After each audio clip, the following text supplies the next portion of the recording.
Leo ni siku ya furaha kwa wahitimu wetu, wazazi, walezi, wahadhiri na taifa letu kwa ujumla. Nitumie fursa hii kuwapongeza wahitimu wote kwa kufaulu masomo yenu na kutuwezesha sisi kwa pamoja kusherehekea mafanikio yenu siku hii ya leo hapa. Hongereni sana. Aidha, ninashukuru na kuwapongeza kwa dhati wahadhiri wetu na wafanyakazi wote wa chuo kwa jitihada kubwa na kujituma kwao, ambako moja ya matunda yetu ni wahitimu hawa waliopo mbele yetu leo.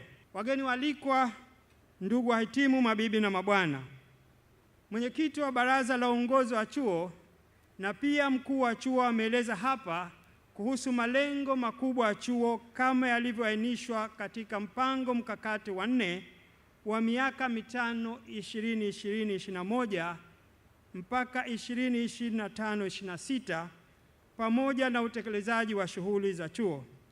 Aidha, nimefarajika kuona kwamba idadi ya wahitimu katika maeneo ya kimkakati, yaani eneo la usafiri wa reli, usafiri wa majini na usafiri wa anga, imekuwa ikiongezeka kwa kiasi kikubwa kwa kipindi hichi cha miaka 50 tangu kuanzishwa kwa chuo chetu hichi.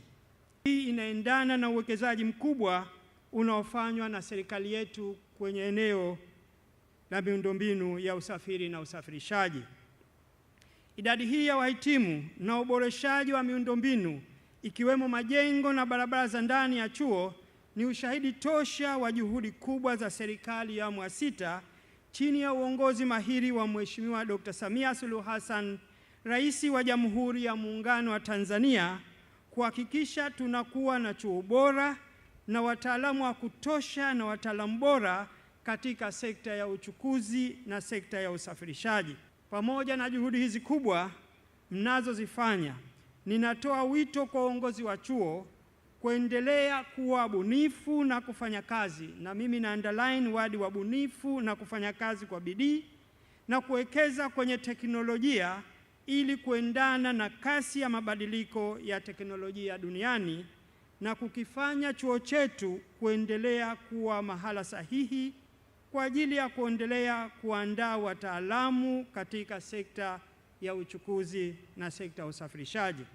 Nichukue fursa hii kuwapongeza wahitimu wote kwa jitihada mlizozifanya wakati wote wa masomo yenu hadi kufikia hatua hii muhimu leo, kutunikiwa vyeti.